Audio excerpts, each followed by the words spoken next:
Open heart surgery সফলভাবে সম্পন্ন হয়েছে বলে জানিয়েছেন সার্জারির নেতৃত্বে থাকা ডাক্তার জাহাঙ্গীর কবির।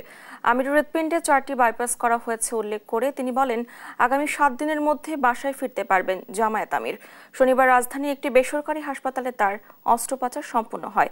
এর আগে এদিন সকাল 7টায় তাকে নেওয়া হয় অপারেশন থিয়েটারে। এ সময় জামায়াত নায়েবে আমির ডক্টর আব্দুল্লাহ মোহাম্মদ তাহের দেশবাসীর কাছে আমিরের সুস্থতায় দেশবাসীর কাছে দোয়া চান। গেল 19 জুলাই রাজধানীর সোহরাওয়ার্দী উদ্যানে অনুষ্ঠিত জামায়াতের জাতীয় সমাবেশে অংশগ্রহণ শেষে হঠাৎ অসুস্থ হয়ে পড়লে শফিকুর রহমানকে তাৎক্ষণিকভাবে একটি স্থানীয় বেসরকারি হাসপাতালে ভর্তি করা হয়।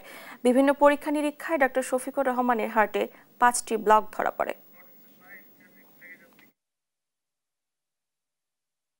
আমির জামাত নিজে বিদেশে যেতে চাননি এবং উনি বলছেন উনি বাংলাদেশে করতেন।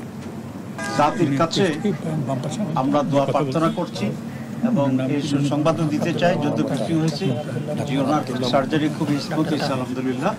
আমরা দেশবাসী এবং সারা দুনিয়ায় যারা আছেন শুভাকাঙ্ক্ষী তাদের কাছে প্রার্থনা করছি যাতে উনি অল্প সময়ের ভিতরে পূর্ণ সুস্থতা অর্জন করেন।